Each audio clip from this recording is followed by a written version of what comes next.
Good morning. Well, it's definitely a day for reading, curling up in front of the fire, snuggling down under the duvet. So what I've got for you today is one of the Moor Than Books suggestions for this half term.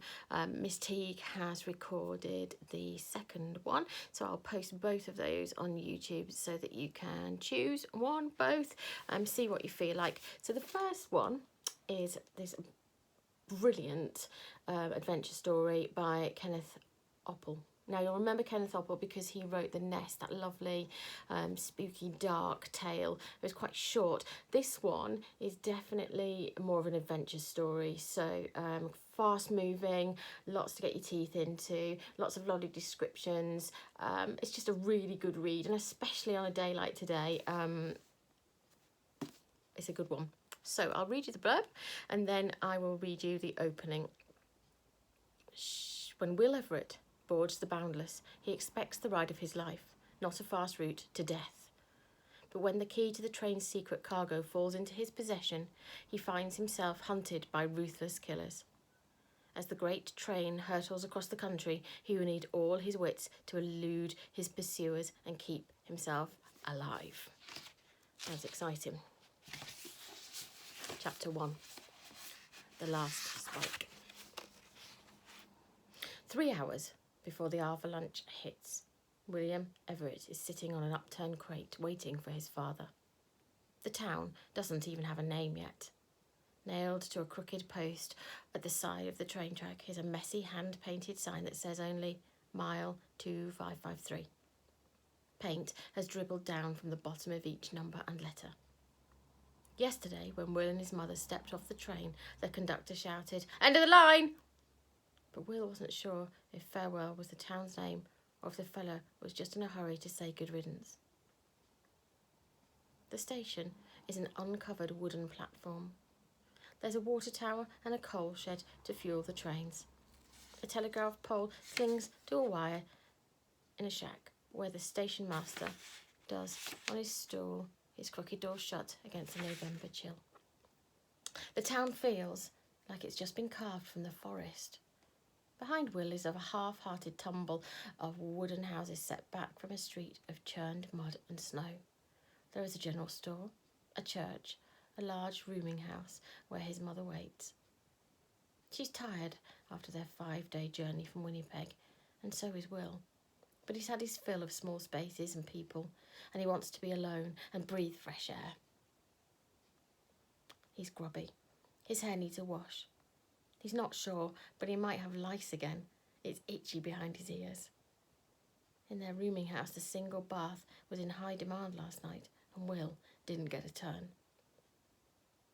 On the wooden planks beneath his boots, someone has carved the initials of 2 lovers inside a clumsy heart. He wonders if he'll ever put his initials inside a heart. He pulls his collar closer about his neck. The cold seeps through the worn patch under his white armpit. He's too thin, his mother says, but right now his body doesn't want to be any other way. At least his feet are warm. The boots are the newest things he owns. The laces keep coming undone, though even when he double knots them. He looks back at the track, gleaming as though it has just been set down. Will imagines his father helping lay those long measures of steel. He follows the track west, where it's quickly swallowed up by dense, snow-cloaked forest. His eyes lift to the towering mountains, like the very world has raised its gnarled fists to keep him out. How could you cut a road through such wilds? Clouds graze the icy peaks, painting restless shadows across the furrowed slopes of rock and snow. That's the direction his father will come from. Maybe today, maybe tomorrow. And Will is going to be there to greet him. From his coat pocket, he takes his sketchbook and pencil. The sketchbook is homemade from pieces of packing paper his mother brings home from the textile factory. Will has learned to fold the pieces in a special way and slit the edges to make a booklet of 16 pages. A few quick stitches bind them together.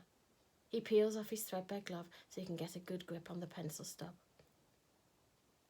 Across the tracks, 2 big tents and several smaller ones are set up in an otherwise vacant lot.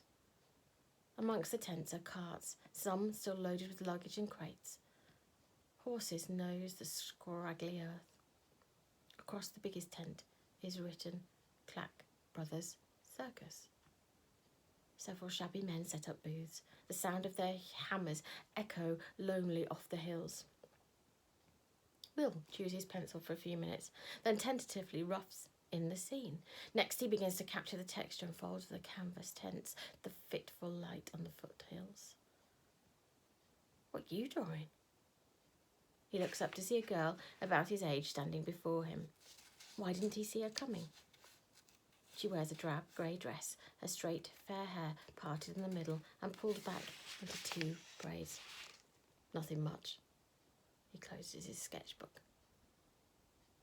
With dismay, he watches as she steps closer. Talking to people isn't something he's very good at, especially strangers, especially girls. Beneath thick eyebrows, her eyes are greyish-blue and lively. When she smiles, he sees a slight gap between her front teeth. She isn't all perfect and pretty like Theresa O'Malley, but there's something striking about her that makes him want to keep looking. Maybe if he drew her, he could figure out what it was. But he's better at things than people. People are tricky.